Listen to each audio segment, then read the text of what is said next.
नमस्तुभ्यम नमस्तुभ्यम नमाम्यहम् हम सहोदर आर्य राष्ट्र के रहने वाले मेरे हम और भाइयों, आप सभी को मेरा नमस्कार है। स्वागत है आप सभी का अपने पसंदीदा प्रोग्राम नाड़ी वैद्य कायाकल्प के अंदर। आज हम बात करते हैं थिकनेस या फिगर फीचर का ठीक न होना, पतलापन, दुबलापन या पतलू या सीख, कई बार कहते हैं डरावा, न जाने कितने शब्द दे दिए गए उन लोगों के लिए जो बेचारे मोटे नहीं हुए, दुबले पतले रह गए, चाहे वो महिला थी चाहे वो पुरुष है। खूब इलाज कराया, कहीं स्टीरॉयड खिला दिए गए। स्टीरॉयड से भूख तो बढ़ी लेकिन गठिया रोग बन गया। किसी की किडनी डैमेज हो गई और किसी का डिप्रेशन आ गया। मोटापा तो आया लेकिन डिप्रेशन लेकर के आया, नपुंसकता लेके आया, किडनी को डैमेज लेके आया। क्यों आया? क्योंकि उन्होंने स्टीरॉयड्स खिला करके आपके मोटापे को बढ़ाने का प्रयत्न किया। आप अपने इस वीडियो के साथ अंत तक जुड़े रहिए, क्योंकि मैं बताऊंगा कि इसका इलाज क्या है। आयुर्वेद में कौन सी दवाओं का प्रयोग करके आप अपने पतलेपन को दूर कर सकते हैं और डाइट के द्वारा कैसे आप अपने आप को ठीक कर सकते हैं। अंत तक जब आप वीडियो देखेंगे तो बगैर दवा के डाइट से भी मैं आपको ठीक करूंगा, क्योंकि मेरा उद्देश्य है आपको स्वस्थ बनाना। तो डाइट से कैसे स्वस्थ होंगे वो भी आप ध्यान से सुनना। तो अभी मैं बता रहा हूँ आपको कि आपके इस पतलेपन का कारण क्या हुआ, क्यों आप दुबले पतले रह गए। सबसे पहला कारण आपकी चाय का प्रयोग है। आपके भोजन का लेट करना, रात भर जगना और समय पर भोजन न करना, रूखे अन्न का भोजन करना, जिस भोजन में घी नहीं था, मीठा नहीं था, उसका प्रयोग करने के कारण भी आप दुबले पतले रह गए। आप बहुत ज़्यादा चाय का प्रयोग करते हैं, ये भी आपके दुबलेपन का कारण है। समय पर आपने भोजन नहीं किया, इसलिए भी आप दुबले पतले रह गए। रात भर जगते रहते हैं, ये सभी आपके पतलेपन का कारण है। या भोजन से पहले अगर आप पानी पी लेते हैं तो ये भी आपके पतलेपन का कारण है। तो आपको इन चीज़ों को, इस कारण को, पथ्य सेवन है किम भेषजम, अपथ्य सेवन है किम भेषजम, परहेज से रहेंगे तो आपको औषधि की आवश्यकता नहीं है, और बद परहेजी करेंगे तो भी कोई औषधि को आपकी आवश्यकता नहीं है, क्योंकि काम ही नहीं करेगी।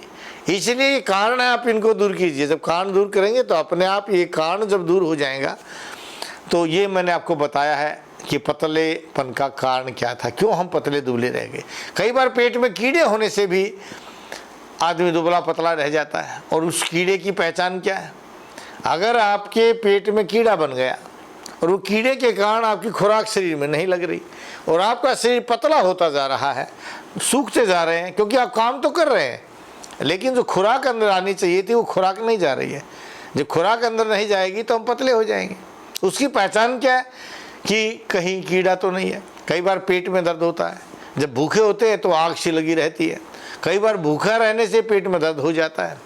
और बदबूदार गुदा से वायु का निकलना, जिसको पाद कहते हैं, वो पाद उपान वायु का बदबूदार निकलना भी समझिए आपके अंदर कीड़े हो गए।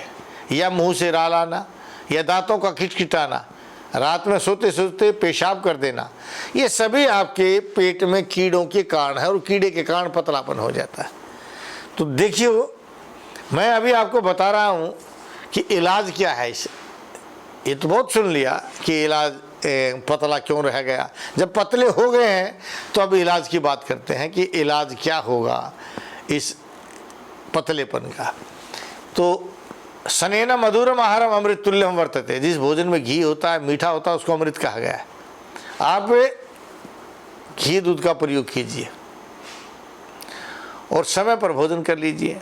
अश्वगंधारिष्ट की बोतल का प्रयोग कीजिए, क्योंकि अश्वगंधारिष्ट, बलारिष्ट, द्राक्षासव, ये सभी मेदोवर्धक हैं, शरीर में मोटापे को बढ़ाते हैं।